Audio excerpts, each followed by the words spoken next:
लोकसभा चुनाव 2024 के बीच में बहुजन समाज पार्टी की मायावती ने अपने भतीजे आकाश आनंद को पार्टी के नेशनल कोऑर्डिनेटर और अपने उत्तराधिकारी के पद से हटा दिया। उन्होंने सोशल मीडिया प्लेटफॉर्म एक्स पर इसकी घोषणा करते हुए कहा कि मूवमेंट के व्यापक हित में पूर्ण परिपक्वता आने तक फिलहाल उन्हें इन दोनों जिम्मेदारियों से अलग रखा जाएगा। ऐसे में इस बयान के बाद सभी पार्टियां बसपा पर हमलावर होती हुई नजर आ रही है। ऐसे में सवाल भी उठने लगा है कि बसपा सुप्रीमो के भतीजे आकाश आनंद का राजनीतिक भविष्य क्या होगा। आज के इस रिपोर्ट में बताएंगे कि क्या होगा आकाश आनंद का भविष्य, लेकिन उससे पहले सुनते हैं कि मायावती के इस फैसले पर क्या कुछ बोल रही है भाजपा और सपा पार्टियां।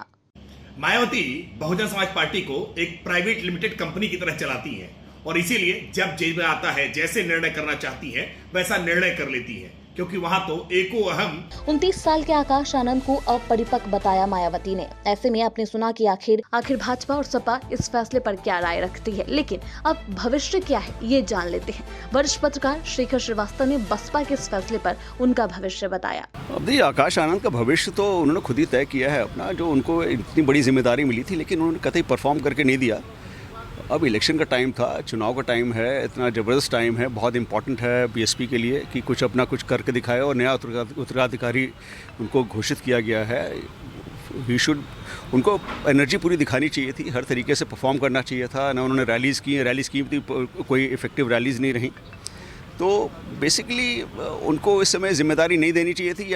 राजनीति में कभी भी कुछ हो सकता है। जहां एक तरफ हंसिए पर पड़ी ट्विटर से राजनीति करने वाली बसपा का बूस्टअप आकाश आनंद के आने के बाद हुआ था, वहीं एक बयान ने आकाश को पार्टी से बाहर का रास्ता दिखा दिया और मायावती के बयान ने बसपा के भविष्य पर सवाल खड़े कर दिए। लखनऊ से ऋषभ मिश्रा के साथ शशांक श्रीवास्तव की ये खास रिपोर्ट देखिए। बसपा सुप्रीमो मायावती ने एक बार फिर से अपने एक जवाब से सबके मुंह बंद कर दी। विपक्षियों ने जहां एक तरफ आकाश आनंद को लेकर सवाल उठाए थे, वहीं पर एक्स पर मायावती ने लिखकर कि आकाश आनंद को कोऑर्डिनेटर पद से हटाया जा रहा है, कहीं ना कहीं एक बात साफ कर दी है कि आज भी उनकी जो धौंस है वो पार्टी में बराबर है। आपको बता दें कि समाजवादी पार्टी भाजपा और कांग्रेस से निशाने पे आने के बाद में जहां एक तरफ बसपा को कहीं ना कहीं प्राइवेट लिमिटेड फर्म कहा गया था, वहीं दूसरी तरफ समाजवादी पार्टी और बसपा को यानी भाजपा को करारा जवाब देते हुए उन्होंने साफ कर दिया कि अब उनकी ही चलेगी। जहां एक तरफ धुआंधार रैली के माध्यम से आकाश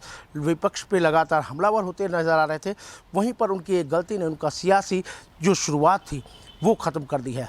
ऐसे में बसपा का जो भविष्य है वो क्या होगा, ये एक बड़ी प्रश्न वाली बात है। ये आने वाला वक्त बताएगा कि बसपा सुप्रीमो का अगला स्टैंड क्या होगा और उनके उत्तराधिकारी कौन होंगे। फिलहाल जो बसपा आकाश आनंद के पिता हैं वो अभी भी बसपा में बने हुए हैं।